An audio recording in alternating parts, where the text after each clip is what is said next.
Hello, good evening to you and welcome to News 360. We are live from the News Hub at Adesowe Kanda this evening. I'm Natalie Foyt. And my name is Alfred Okanse. Coming up in the bulletin tonight. News 360 Headlines is brought to you by... As Ghana joins the rest of the world to mark World Water Day, we take you to Kulun in the Wa East District, where residents rely on a dugout for water since a borehole sunk by the community is yet to be completed. Concerned citizens of Etiwa Landscape petition President Akufo-Addo against government's intended bauxite mining in the Etiwa Forest Reserve.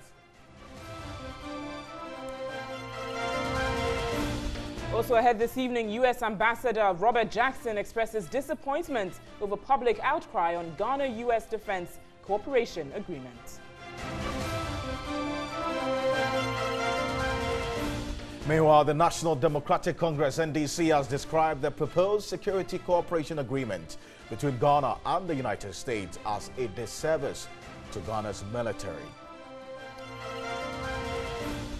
And on the international front this evening, Africa's largest economy and most populous country, Nigeria, and 10 others failed to sign the agreement in Kigali to create African Continental Free Trade Area.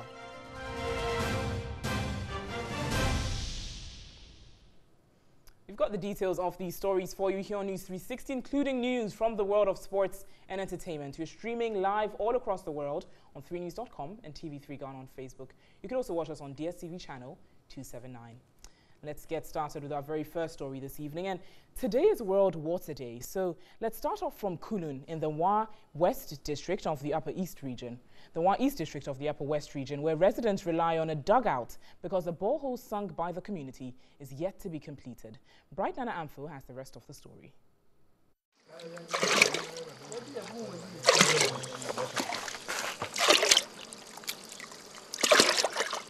In this difficulty, water is a challenge. Getting the commodity is a headache. This is the only source. They would never pray for the dry season to come because the season is a nightmare in the search for water. This is what residents of Kulun here in the Upper West region rely on. This is the only source. And at this time of the year when it is dried up, there is indeed a huge problem for them. Women, children, and everyone in the community relies on this kind of water from this stagnant pool. It starts from right behind me and drips here, and it gathers. I'm told that it takes hours for it to gather to the level that it can be scooped into their receptacles or containers. Residents of Kulun are really distressed. Water is a prized commodity, a challenge they are battling to deal with. They rely on this for household chores. I doubted at being told that this is indeed the water used for drinking.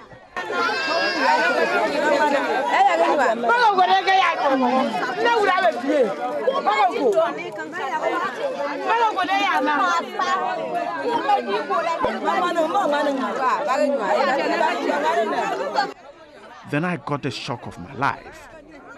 Even children were given some to drink. They had made effort to dig a borehole, but had been unsuccessful. A last-minute effort, however, yielded some water, but resources had run out. To get pumps to bring out the water, some more funding was needed to finish the work. We don't have money to buy the hairs and then the pipes. So the contractor told us that we should find 30 million. So we want to contact the DCE. And the DCE too, he said that he will come. We follow him up to date. So we went to the Funsi Assemblyman. We contacted him that he should send us to MP at Accra. MP said he have called the DCE and give him the go ahead. So he called the DCE and the DCE to say that he's going to Tamale. That after he returned, that he will come. They therefore had to continue relying on this unwholesome water for use. Several appeals in the past for help did not yield any results. Now water is a very, very huge problem here. Right now, they have to walk about 1 kilometer before they can get to the source of water. And even when they get to the source of water, they are scrambling for the water of animals. So the animals also go there to look for the same water, the same source of water, and that's where the animals also drink from. The District Assembly is ready to step in. The promise is that Kulun's water challenge will be fixed. They have initiated a borehole and then they hit water and reported to Assembly. So when it was reported to Assembly that they themselves have initiated a borehole and they had water, I went to the community myself, went and saw the borehole. So I asked them to actually provide details of the one who drilled the borehole so that I will contact him to find out about the yield of the borehole so that the Assembly will take it up and complete for them. So for now, we are ready to support them to complete the borehole for them. Once we have made several attempts and could not get water, and they themselves have now been able to drill and hit water, we are ready to take it up and complete it. The only source they could rely on is dried up. The community lives close to the Kulun River. In October 2017, the river had water. 3 months ago in October, I stood at this very same place, the Kulun River. This is the shores of the Kulun River. There was indeed water. Vehicles had to struggle to get to the other side. Motorbikes had to do same. 3 months on in February, it is totally dried up. The river has been cut into pieces. Communities that lie on the banks of the river rely on it for consumption, but now they have to struggle to even get a little that's left in the river. With the river dried up and no rains expected till May, residents of Kulun would have to wait for the borehole to be fixed before they can access clean water for use. Brighton and Anfo, TV3. A really worrying situation there, and as we put this out, we expect that there will be some swift action to deal with the situation there in Kulun. But the Ghana Water Company says the Operation Vanguard intervention has not yielded the desired results as illegal activities mining across the country persists. The managing director of the company, Engineer Clifford Berima, who made the observation at Manchia in the Greater Accra region to mark World Water Day, said water at intake points remains polluted. The pollution of the country's water bodies was key in this year's celebration. According to the Ghana Water Company Limited, most water bodies have been polluted beyond treatment and feared Ghana may not be able to produce drinking water in the near future. It listed crude oil dumping, the discharge of untreated urban domestic waste and other industrial processes as other contributing factors. When Operation Vanguard was introduced, the turbidity levels improved, and we started using 5 bags of aluminum sulfate from 12. But as at yesterday, we are going back to the original. We are using 10 bags of aluminum sulfate per day. What it means is that we are losing the fight against the Galamsey menace. So Operation Vanguard probably is not the way to go. He explained the company continues to spend huge sums of money on chemicals to treat raw water, necessitating an increase in water tariffs. But the issue is, will Public Utility Regulatory Commission allow us to do that? If they don't allow us to do it, and our cost of operation goes very high, what it means is that we'll defer maintenance. And once we defer maintenance, in future the system will collapse. The director of the Water Research Institute requested government to protect the Volta Lake, which is the only water body in the country which has not been polluted. Volta Lake is of good quality because there are no Galamsey activities taking place in or around the Volta river systems. If we should discover any mineral as a country around the Volta Lake, I can assure you that we would end up polluting the Volta Lake. This year's celebration is on the theme Nature for Water. Meanwhile, two major unions in the utility sector have asked governments to sustain the extension on the ban on small-scale and illegal mining to protect water bodies. Leadership of both unions were addressing a news conference to mark this year's World Water Day in Accra. Sustainable Development Goal 6 mandates governments to ensure the provision of clean water and sanitation facilities. In the case of Ghana, a ban has been placed on illegal mining following the pollution of most river bodies. To mark World Water Day, the Public Services Workers Union implored governments to sustain the fight against illegal mining activities. And I'm sure if we sustain it, the rains coming will clear everything and will get our waters very clean. And if small-scale mining will come again, we make sure they don't happen along our river bodies. Environmental experts have predicted that Ghana could suffer water shortage by year 2025. But the General Secretary of the Public Utilities Workers Union (PUW), Michael Edumata Nyantechi, expects government to inject more funds to support the operations of Ghana Water Company. Workers in the public service to be alert and be on guard. If we allow all the things that are so crucial and essential to become privatized, we may find ourselves in very difficult situations. World Water Day is observed on March 22 every year to highlight the importance of fresh water and advocate its sustainable management. Now, the U.S. Ambassador to Ghana, Robert Jackson, has expressed disappointment over the huge public outcry which has greeted the Ghana-U.S. Defense Cooperation Agreement. Reacting to the fears expressed by the public about the agreement, he said the U.S. has no intentions of having a permanent base here in Ghana, even though they do in other parts of the continent. I think that there's a lot of misunderstanding, first of all. We are not establishing a base here. The agreement that is now before Parliament is an update. When the first agreement was signed in 1998, we were not providing the same level of military assistance and training.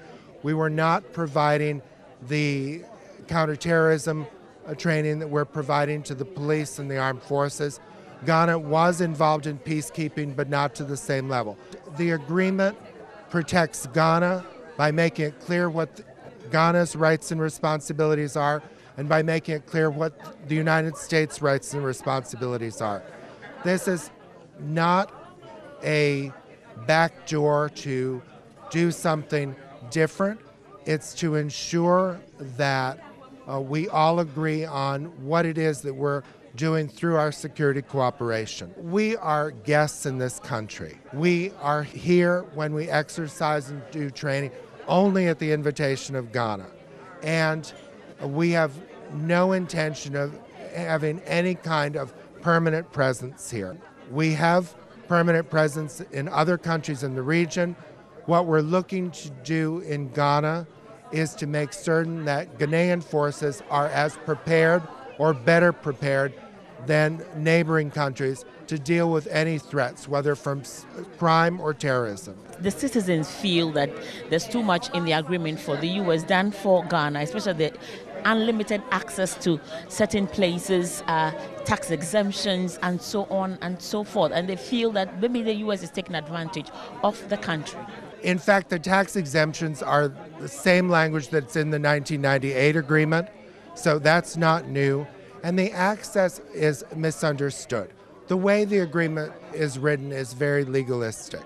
But in fact, we will not have access to any Ghanaian facility that Ghana does not want us to have access to. So U.S. Ambassador discussing that issue then, saying there certainly are many Ghanaians who have raised concerns and in fact feel like Ghana is selling itself short, thinking that this agreement goes to the benefit of the United States more than it does Ghana. I'm going to run us by some of the agreement points and the highlights of the defense agreements between the two countries. Now, Ghana is to grant the U.S. military and civilian personnel privileges, tax exemptions and immunities, and U.S. contractors are not liable to pay tax or similar charges. Personnel of the U.S. military can enter and exit Ghana using ID cards or individual travel orders. Many have raised concerns, especially with regards to the last point and the issue of being able to use an ID card to enter and leave the country, saying that it works too much to the benefit of the United States. Now, the U.S. is to use Ghana as a base to facilitate military training, staging and deployment of U.S. forces, aircraft refueling and landing and recovery of the aircraft. But we heard the ambassador there saying that it's not a permanent base in terms of what the United States is looking for. For Ghana, it's not a permanent base, maybe in other African countries, but for Ghana, not so. But the concerns continue and the public outcry is pretty large. Many are concerned and feel like Ghana is selling itself short in this deal. Dudley, thank you for those highlights. But the NDC, that's the National Democratic Congress, is saying that the proposed security cooperation agreement between Ghana and the United States is a disservice to Ghana's military establishment, which has a rich tradition of professionalism and competence. At a news conference in Accra, the General Secretary of the party, Johnson Esiedu Nketia, insisted the ratification of the agreement could send wrong signals and make Ghana a target of terrorism. The recurring theme of the U.S. fight against terrorism is that Islam or Islamic extremism is to blame. The establishment of a U.S. military base in Ghana to combat terrorism could therefore send wrong signals and make this country a target of extremists. We have witnessed this happen within the West African sub-region.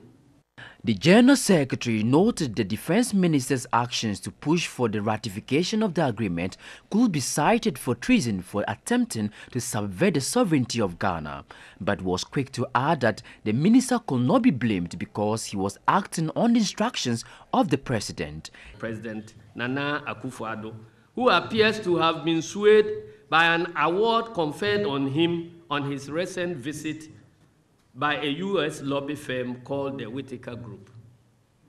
We strongly believe the award was orchestrated from some quarters to soften the sitting president of Ghana into ratifying an agreement whose provisions are tantamount to a total sellout of this country. He said the move to get the agreement ratified at a time the U.S. government is engaged in mass deportations of Ghanaians and other Africans demonstrates a high level of insensitivity and disregard for human rights.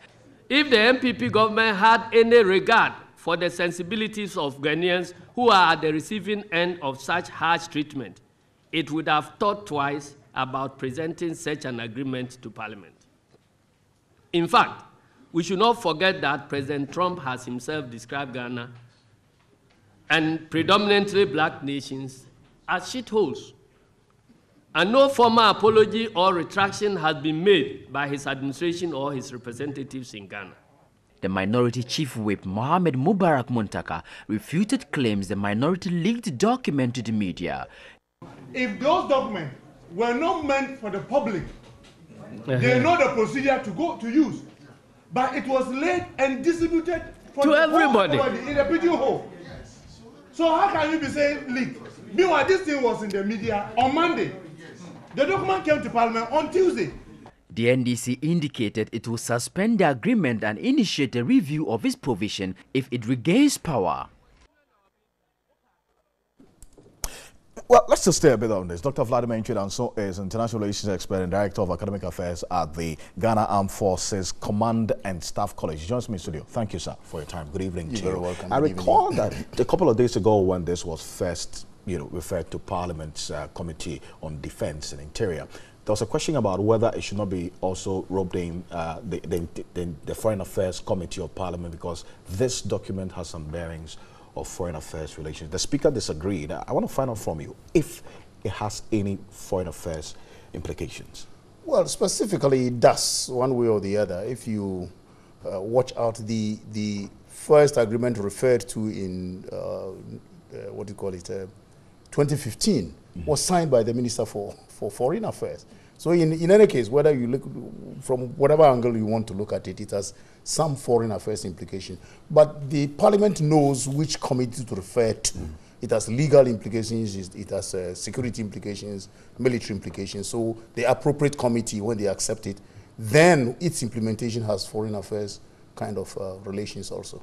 But it appears, at least from the documents and what I've seen, it goes beyond the acquisition and cross-service agreement which was entered into on the 28th of April in 2015. This is a further demand beyond what we did. Yes, yes. And if you see how cunning the whole thing was, there was a reference first and foremost to the 1998 agreement, a reference to the 2015 agreement, and then an appeal for enhancement. So it was deliberate, very, very deliberate. Appeal for enhancement. Deliberate. Very deliberate. And even the ambassador himself, I think, referred something to the media also some few days ago, talking about the $547 million Millennium Compact that we enjoyed, and again some 400 million or whatever it is, we enjoyed again under the electricity or power, whatever it is. To tell you that, oh, we love you, we've been doing all these things for you, let's enhance our relationship through this military pact. But one thing I'm worried about is the very fact that we in Ghana are not hazarding the horizon properly. But he says that there's a U.S. ambassador saying he's a bit disappointed about the public outcry that has greeted this particular agreement. Do you agree with him? No, the point is this, that I'm also surprised that he should even poke his nose there and believe that the public outcry. If American public is crying, you don't need any other state to tell them that they're crying or they shouldn't cry. The point is this, that people have seen what is happening and they say they don't want it. It's for him to rather tell Ghanaians what is good about it and that kind of thing, and stop there.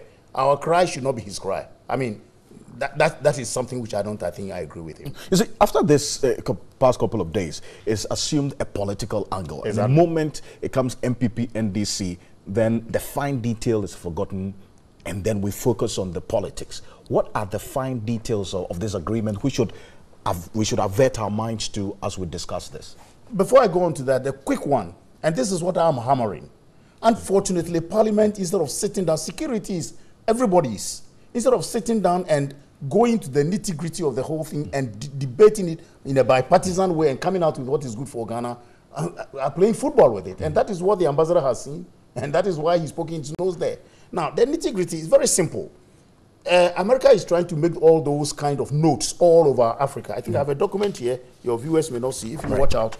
Look at all the places where they want some specific notes. You know, it is part of their international architecture for their own security. And you forewarned government last year. Last year I did. In an article, I warned government that this is coming.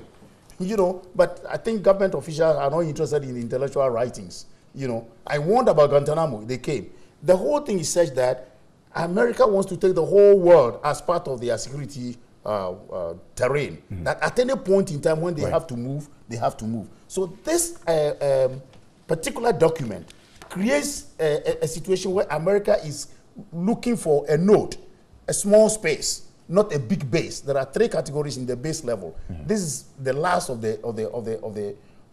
It's a node. It's a small point where they could rapidly deploy their troops, rapidly engage, rapidly use that base to deploy in other places and that kind of thing. We have given them that thing already. There's an enhancement. Right. So there's a legitimate reason to be worried. There's a very legitimate reason to be worried. One basic thing we should understand, that when we have given them all these, when they are using it, they wouldn't tell us what they want to do. Think of Tanzania, think of Kenya. When the bombing came, when Americans went in there, thousands of Kenyans died. Doc, I'd want to thank you for your time this evening. I'm grateful. Dr. Vladimir Ntwe-Danso is international relations expert and the Director of Academic Affairs at the Ghana Armed Forces Command and Staff College. Tonight, Godson Kofi reports from Godokope in the South Tong district of the Volta region on the poor state of water for residents there. That is our MTN video report for today.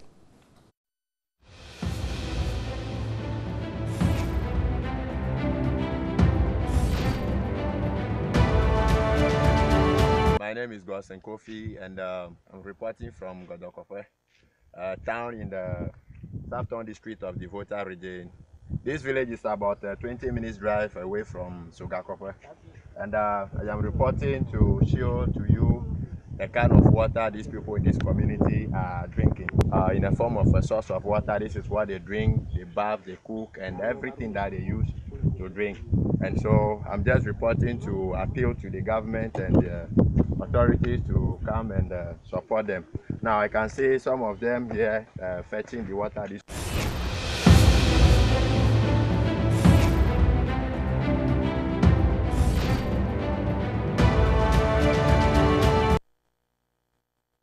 You can also send your video report via WhatsApp number 05514330044, 05514330044. We're back shortly with some more stories here on News 360. Don't stay.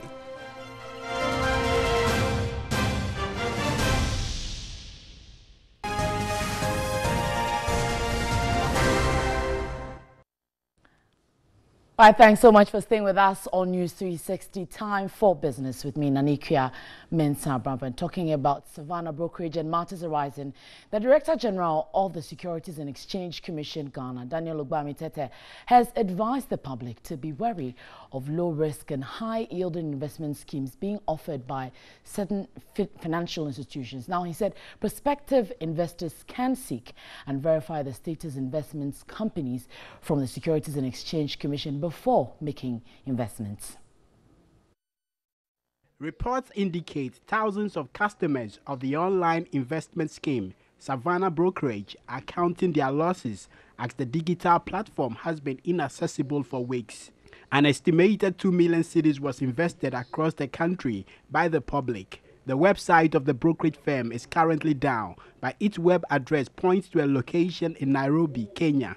The company reportedly started operations in Ghana in 2014 and operated 3 products, namely Knight Package, Queen Package, and King's Package, which promises returns between 40% and 100% a month. I'm confirming that Savannah Brokerage doesn't have a license from SEC. And I think if you even go to our website, you notice that we posted a notice about some other operators or other firms that were offering services that looked like investment services or capital market services, but they didn't have any license from us. So we put out a notice. Director General of the Securities and Exchange Commission, Ghana, Daniel Ogbami-Tetteh, wants the investing public to be careful of investment schemes which promise very high returns. Fear and greed can undermine your intention, to do investment. So I think people should be wary. And I keep on telling people that anytime, someone is offering you high return, you must know that it goes with high risk. Anytime anybody tells you that the return is high, the risk is low, you can be sure it's a scam. You can be sure it's going to just destroy your money or your saving. He said no provision is available for victims because the company is unregistered. We don't have any real assistance we can offer the investors, those who are caught in this particular scam. The key thing is getting the law enforcement agencies to come in and check this firm and any other. The Securities and Exchange Commission is established by the Securities Industry Act 2016 with the objective to regulate and promote the growth and development of efficient and fair, transparent securities market. All right, so let's look at another developing story from the banking sector. The National Investment Bank, the NIB, on March 15 won a $60 million landmark court case against Standard Bank Offshore Company, substituted by Dominion Corporate Trustees Limited. Now, Managing Director of the bank, Dr. John Kweku Asamoah, has hinted had NIB lost the case, the bank would have paid $150 million in damages. We do daily transactions, overnight transactions. So you have almost all the multinational banks, Standard, Barclays, EcoBank, AG, SSB, telling you that you are very risky. So we're not going to deal with you, even for overnight lending. So you can quantify that over 9 years, its negative impact on the operations of the bank. We lost a lot of our trade lines with our cross-border banks and other banks, and it's into millions.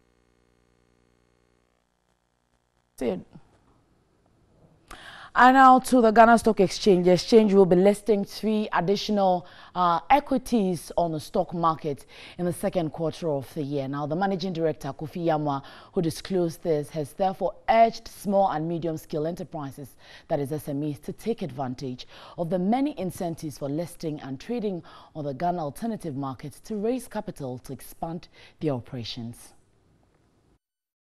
The Ghana Alternative Market, GAX, an alternative stock market administered by the Ghana Stock Exchange and targeted at small businesses with potential for growth, currently has 4 listed companies. Appearing on the Facts Behind the Figures, a media briefing program on the performance of listed companies, AFB Ghana, a loan service company listed on the GAX, showed an impressive balance sheet in the year review. AFB Ghana's profit after tax in 2017 increased by 166%, with net impairment allowance reducing by 66% year-on-year. Total assets increased by 64%, and the loan book also grew by 75%. The Managing Director, Arnold Parker, noted without its listing on the GAX, the company would not have made it this far. Without the bond program, we believe that this company would have actually folded up by now. In 2014, 2015, when the cedi had depreciated cumulatively of over 60%, we had close to $30 million in loans. And overnight, we saw our principal quadrupling, and yet we couldn't pay back because there were even no dollars on the market if we wanted to pay back.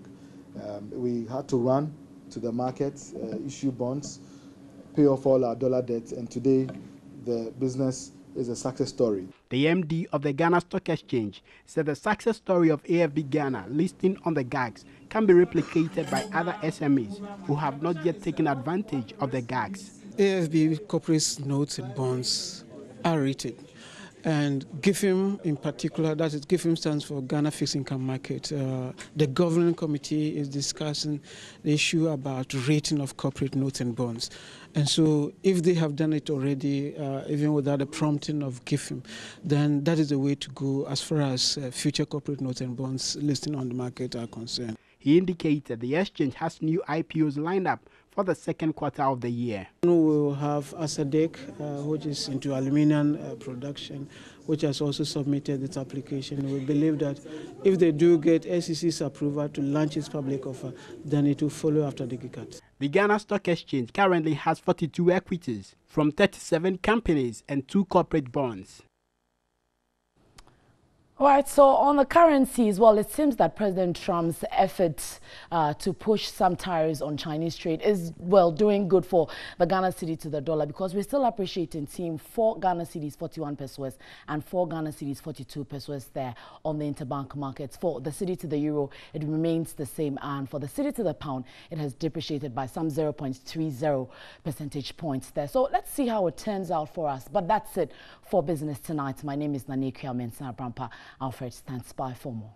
Okay, thank you. Let's just hope it keeps going down. But a group calling itself the Concerned Citizens of Etiwa Landscape has petitioned President Akufo-Addo against government's intended bauxite mining in the Etiwa Forest Reserve. They contend the reserve, which is the source of the Densu, Ayensu and Birim rivers, if mined, will deprive some 5 million Ghanaians of potable water. The Concerned Citizens of Etiwa Landscape comprise representatives of several NGOs, youth and interfaith groups. The group has undertaken a 95-kilometer protest walk from Saturday, March 17, from Chebi in the eastern region to the Flagstaff House to vehemently oppose the intended bauxite mining, citing its negative impact on the forest and millions of Ghanaians. For a long time, government has been very silent anytime we brought up this issue of Etiwa and the bauxite industry. We're expecting government to be very responsive to our requests and for as soon as possible try and come out and tell us what is actually in this deal. And also as soon as possible work to take Etiwa off the list. The Weja water treatment plant, which serves a greater number of households in the capital, has its source uphill in the Etiwa forest. Thus, the Concerned Citizens of Etiwa Landscape say bauxite mining would destroy the forest and its natural systems that ensure continuous water flow. Aside providing water for 5 million people, The forest reserve is also habitat for species of plants and animals, a lot of which you don't find anywhere else in the world. So putting all of these together, we think that any plans to leverage our bauxite for some financial returns needs to take into consideration all these things. The group earlier petitioned the Ochihene, Osagyefo Amoeti of Oripenin, and the Chief Executive of the Forestry Commission. Meanwhile, the Chief Executive Officer of the Forestry Commission, Kojo Owusu-Afriyie, says mining bauxite in the Etiwa forest would not necessarily destroy the reserve if the appropriate steps are taken. Responding to questions from the media, the Forestry Commission CEO insisted there are measures to ensure replanting of trees in the forest after any mining activity. The Etiwa Forest, a surviving rainforest in Ghana, is considered one of West Africa's greatest natural treasures. Its varied ecosystems have given rise to a store of exceptional biodiversity. The forest is also a source of food and water for over 5 million people and home to rare plants and animals. The reserve, however, has been targeted for the mining of bauxite in the country. Government is considering a deal with Chinese companies to develop a $15 billion integrated aluminium industry in the area. Some civil society groups and residents in the catchment area in the East Achim municipality of the Eastern region are of the view it would be sold off to mining companies without considering its relevance in biodiversity. But the Chief Executive Officer of the Forestry Commission, Kojo Owusu-Afriyie, says mining would not necessarily destroy the forest. The very idea that somebody wants to go into the forest and to mine is not, opposed to the law, except that when you do so, then Forestry Commission would ensure that you also plant some areas back so that for every tree that you fell, you have to get other trees planted to cover that. So we are doing that. I am not aware, and I cannot hazard a guess as to the reasons why they want to come to Accra and to see anybody. But if it is what you have said, then let us wait until they come to us and we'll get there. He explained the role of the Forestry Commission in mining concession. Let me state here that Forestry Commission's duty is not to give a permit for mining activities. It is the duty of the Minerals Commission to ensure that no mining activities take place where they ought not to. But it is Forestry Commission only comes in where the activity, the person who is going to mine any minerals are in our forest. Our duty is to ensure whether we can give an entry permit for you to go to the forest and then to undertake those activities. And then even before then, we've got to see your program. So yes, some of the forest cover will be gone, but we give them other areas also to plant. Still live here on News 360 from the News Hub at Adisowe Kanda. Well, Theory Nyan is standing by to bring us all the news from the world of sport shortly. Stay with us.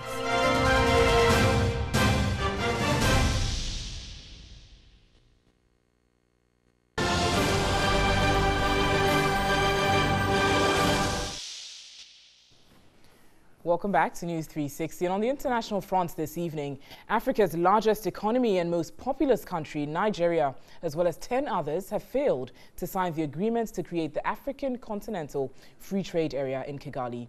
The African Continental Free Trade Area promises to become one of the world's largest trading blocs. African leaders have taken a major step towards a long-held dream of the African Union to have free trade across the continent. On March 21 in Kigali, 44 leaders signed an agreement to create the African Continental Free Trade Area. But there was a glaring omission. Africa's largest economy and most populous country, Nigeria, as well as a host of others, did not sign the agreement. The potential upside of a free trade area across the continent is significant, as it will create a single market of up to 1.2 billion people and a collective GDP of more than $2 trillion. Reducing intra-African tariffs through the agreement could bring $3.6 billion in welfare gains to the continent through a boost in production and cheaper goods. If fully adopted, the United Nations Economic Commission for Africa says intra-African trade can increase by 52% by 2022, compared to 2010 trade levels. That represents major growth, as 2014 figures show intra-African trade makes up only 16% of total trade on the continent. In a turnaround 48 hours before he was due to travel to Kigali, Nigeria's President, Buhari, cancelled the trip, saying the country needed to allow more time for input from Nigerian stakeholders. Africa's most advanced economy, South Africa, also did not sign the actual free trade agreement itself, saying it needed more time to follow constitutional and internal processes. Other countries that didn't sign are Botswana, Lesotho, Namibia, Zambia, Burundi, Eritrea, Benin, Sierra Leone, and Guinea-Bissau. Let's move over some entertainment news. All right, so good evening. It's now time for some entertainment and lifestyle news with me, Nana Kwejo Ado. Of course, brought to you by Vodafone, Power to You, and FanMax, Fuel Your Day. Now, still in the month of March, Ghana month, we want to throw you back this time on a Throwback Thursday like this. The ability to stay in character and make people believe that what they are doing is true to the large extent defines a good actor. The actor who fits this definition is a good old sugar daddy, aka Mac Jordan Amartey. And here is a special throwback on him for you.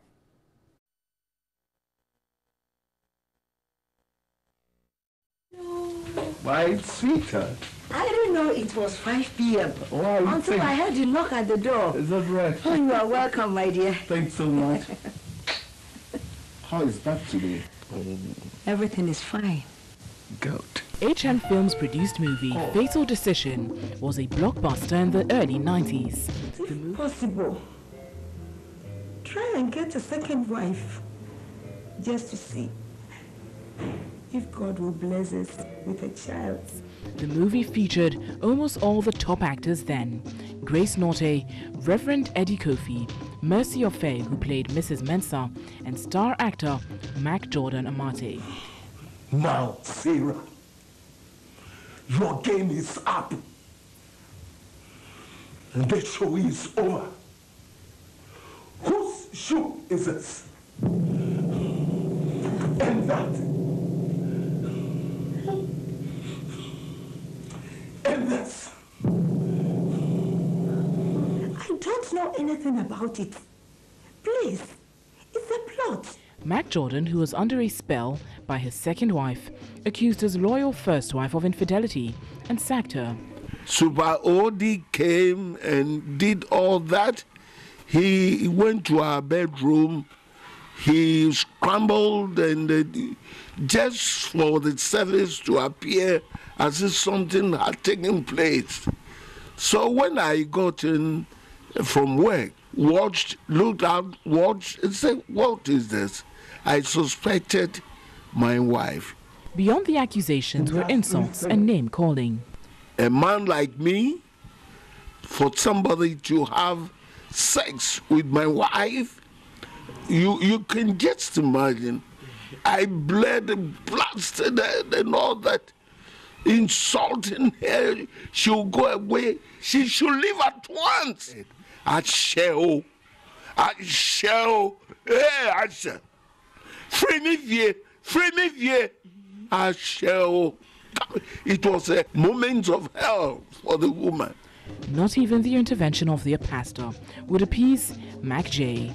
But alas, Mrs. Mensah passed away after years of ill treatment and solitary life.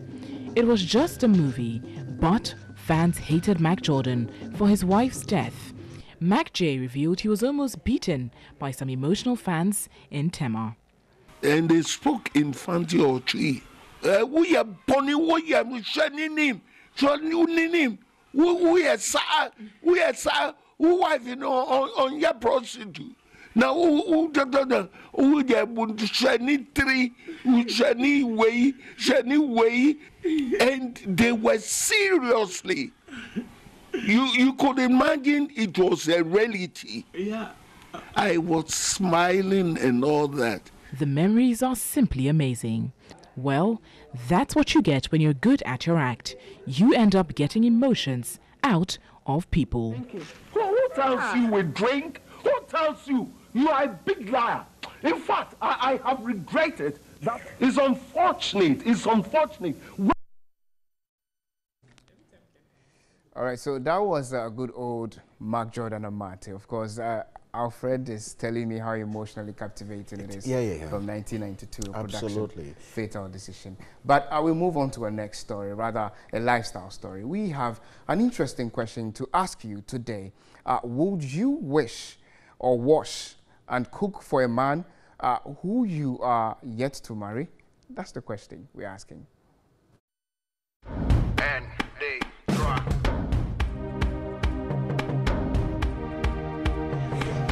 What a question. Would I? No, I won't watch for my boyfriend. No, I won't wash. I can't wash for him. It's like if you wash for him for the first time, it will be a daily routine. He will always want you to wash for him. But then you text me, baby, I want to eat fufu. You can go and buy fufu and eat. If you are not ready to cook for me, if you are not ready to wash for me, then I'm also not ready to also spend on you. You are not going to spend on me. I was fine for you, kid. So if you don't spend on me, go. And that is what the ladies are missing now. When you go and buy papaya, you go and buy KFC and all those things, you don't know that they are incurring some cost that is unnecessary. I think it's a no to like a 90% extent. Until I have gotten your ring on my finger, the selection process is not complete, like Steve Harvey will say. And so I don't think that I should put in that much effort into a relationship. That is extreme to wash for a boy. There are lots of fishes in the sea. If you're not ready to do that for me, someone else is ready to do that for me. So I think I would rather maybe let you go your way, and I'll equally go and find someone who is actually ready to settle with me. And that's about it for entertainment and lifestyle news with me, Nana Kwedrado, brought to you by Vodafone Power to You and FanMax Fuel Your Day. Now it's now time for Natalie and Alfred to wrap it up for us. Yeah, you might want to know Natalie's answer to that question, but we want to say thank you. But before we go, let's take a quick recall of some of the stories that made headlines tonight. Residents of Kulun in the Wa East district rely on a dugout for water since a borehole sunk by the community is yet to be completed. Concerned citizens of Etiwa Landscape petition President Akufo-Addo against government's intended bauxite mining in the Etiwa Forest Reserve.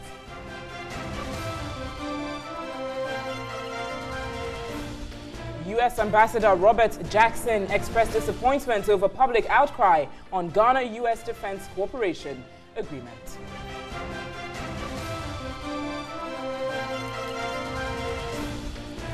Meanwhile, the National Democratic Congress, NDC, has described the proposed security cooperation agreement between Ghana and the United States as a disservice to Ghana's military.